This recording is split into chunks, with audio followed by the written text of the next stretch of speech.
बग्गा साहब मुझे एक बात बताइए, ये जो आप एकदम धुनें निकाल लेते हैं, ये क्या आपने कोई अलग से फोल्डर रखा हुआ है जो पाकिस्तान के नाम से, और आप उसको क्लिक करते हैं और एक खजाना निकलता है उसमें से धुनों का? सर ये बस खुदा दा टैलेंट है जिसने इफ्तिखार ठाकुर भी बनाया है। इसी टैलेंट का नाम इफ्तिखार ठाकुर, इसी टैलेंट का नाम इब्रार उल हक। नहीं मगर ये इसी टैलेंट का नाम हर मौके पे निकालते हैं आप। भूल गए आप हर मौके पे माशाल्लाह निकाल लेते हैं।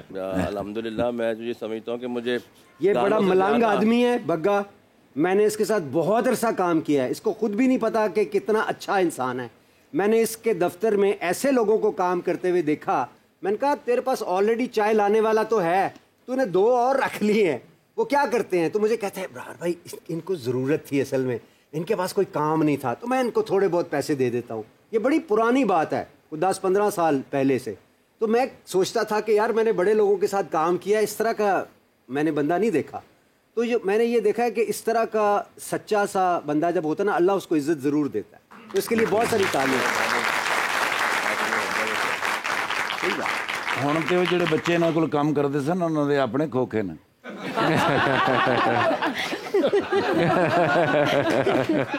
ठाकुर साहब बाज आ जाएं आप, आज तो कम से कम बाज आ जाए। 12 साल पहले की वो कह रहे बात। सारा मुझे बताइए, आपने भी एक तराना बड़ा जबरदस्त दोबारा वाला तो वजीर आजम भी बन गया।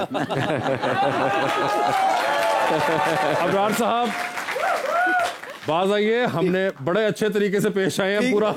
पूरे 8-10 दिन पाकिस्तानी मीडिया ने बहुत जिम्मेदारी का सबूत दिया है। आप ये चुटकुले ना लगाइए बीच में। देखिए अब चुटकुलों का टाइम आ गया है अल्हम्दुलिल्लाह।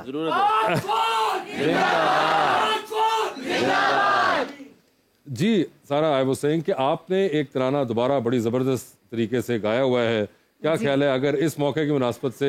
बिल्कुल, हम अपनी पाक फ़ौज को, पाकिस्तान एयर फोर्स को, आर्मी को, नेवी को, सबको सलाम कहते हैं। और इनफैक्ट हमारा मीडिया भी जिन्होंने बहुत रिस्पॉन्सिबिलिटी का मुजाहरा किया थ्रू आउट। तो आई फील कि हमारा एक गीत क्या, हमारे सारे सुर ही डेडिकेटेड हैं for my country, for the soldiers.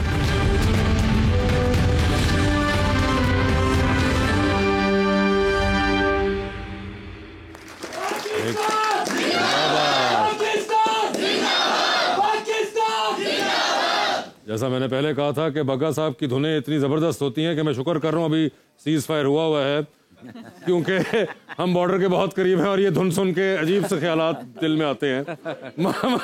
मगर वैसे हमें जिस तरह पता चला, कल DG ISPR ने भी कहा कि एक बहुत ज़बरदस्त वॉर सर लड़ी गई, मैदानों में फ़िज़ाओं में लड़ी गई, लेकिन सोशल मीडिया के ऊपर भी एक बड़ी ज़बरदस्त वॉर लड़ी गई। और ठाकुर साहब, ये जो सोशल मीडिया की वॉर थी, इसके अंदर आपने भी कुछ दिन पहले बहुत सी चीज़ें आपकी कुछ वायरल हुई और उस पर बहुत बहस मुबाहिसा भी हुआ। आर्टिस्ट की तरफ से एक बड़ा एक फ्रंट आपने खोल दिया था, तो आपको अंदाज़ा था कि इस किस्म का माहौल बन जाएगा इवेंचुअली? मुझे पक्का अंदाज़ा था सर। अच्छा, मैं उनमें रह के आया था सर, और मुझे उतना ही भरोसा था पाक फौज के ऊपर। देखे ना, ये जितने भी ड्रोन उधर से आए, कौन गिरा रहा था? कौन? थोड़े दिन च मैं उड़ के बज रहे थे।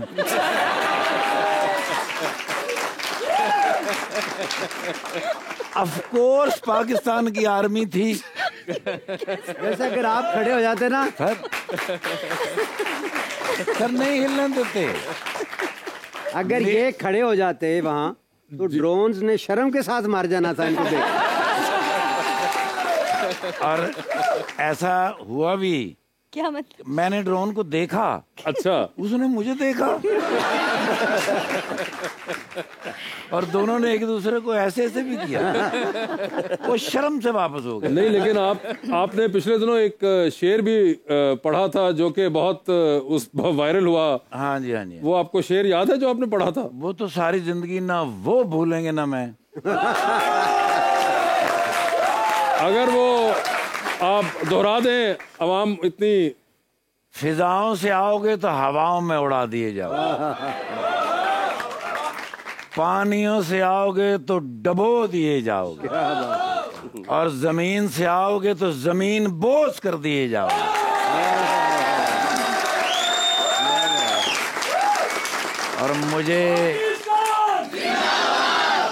और मुझे इस बात का फख्र है कि पाक फिजाइया ने ये साबित भी किया। बिल्कुल। और क्या कमाल साबित किया नदीम साहब, जिस किस्म की जो बहुत एक इंटरनेशनल मीडिया के अंदर भी एक बात अलग कि जी वो किसने क्या किया, और वो तो एक चल ही रही है, और पाकिस्तानी और एक वो एक मुकाबला चल रहा है फैंस का। लेकिन जो एक इंटरेस्टिंग बात है, कहते हैं कि एक नई जदीद वॉरफेयर और न्यू स्टाइल इंट्रोड्यूस कराया गया है, एक नया ट्रेंड इंट्रोड्यूस कराया गया है। जिस तरह कि ये तमाम मामला पाकिस्तान ने जब ऑपरेशन शुरू किया तो ये हुआ, तो उस पर एक बड़ी वेस्टर्न वर्ल्ड के अंदर हो रही है बहस कि ये किस तरह से वॉर टैक्टिक्स यूज़ किए गए हैं।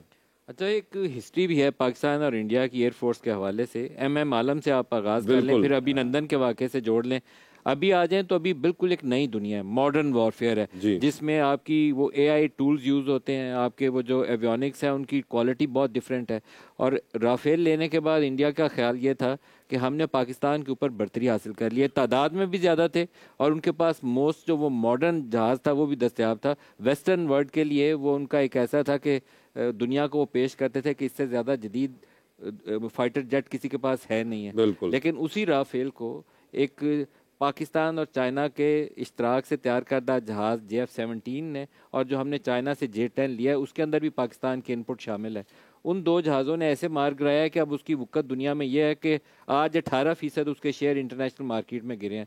तो मेरे ख्याल में चाइनीज़ तो पूरी जो डिफेंस इंडस्ट्री है, पाकिस्तान को उसको दरख्वास्त करनी चाहिए कि आप हमारे जो है ना वो गुडविल एम्बेसडर बन जाएं, दुनिया में जहाँ जाएंगे आप हमारी पहचान करेंगे।